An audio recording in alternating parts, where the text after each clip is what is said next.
Bonjour et bienvenue sur Compta Online Info. Au sommaire cette semaine, la procédure d'adoption des normes IFRS 9 et 15, les règles d'évaluation en cas de changement de régime agricole et la cotisation foncière des entreprises pour le 15 décembre. Deux normes comptables internationales doivent bientôt s'appliquer obligatoirement au sein de l'Union européenne. Ce sont les normes IFRS 15 et IFRS 9. La norme IFRS 15 concerne la comptabilisation du chiffre d'affaires.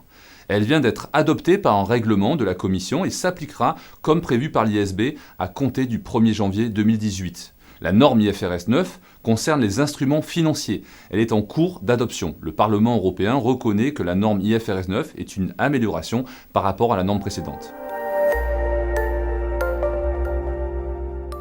Un décret du 20 octobre 2016 concerne les agriculteurs dont le chiffre d'affaires augmente au-delà du seuil du régime des micro-entreprises agricoles.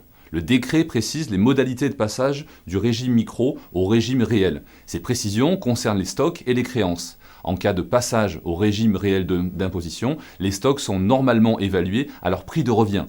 Par souci de simplification, une évaluation au cours du jour de l'ouverture du nouvel exercice est possible. Cette évaluation au cours du jour devient obligatoire si le cours du jour est inférieur au prix de revient. Les créances sont évaluées à leur valeur à l'ouverture de l'exercice. Les avis d'imposition à la cotisation foncière des entreprises, ou CFE, sont disponibles. Pour les consulter, les entreprises doivent se connecter à leur espace abonné. Cet espace abonné qu'elles ont ouvert sur le site impôts.gouv.fr. En 2016, l'administration fiscale rend la consultation des avis d'imposition plus facile avec l'ajout de deux raccourcis, le premier dès la page d'accueil de l'espace abonné.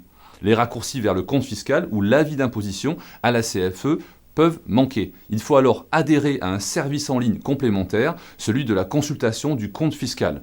Le solde de CFE doit être réglé pour le 15 décembre au plus tard et l'adhésion au prélèvement à l'échéance est possible jusqu'au 30 novembre.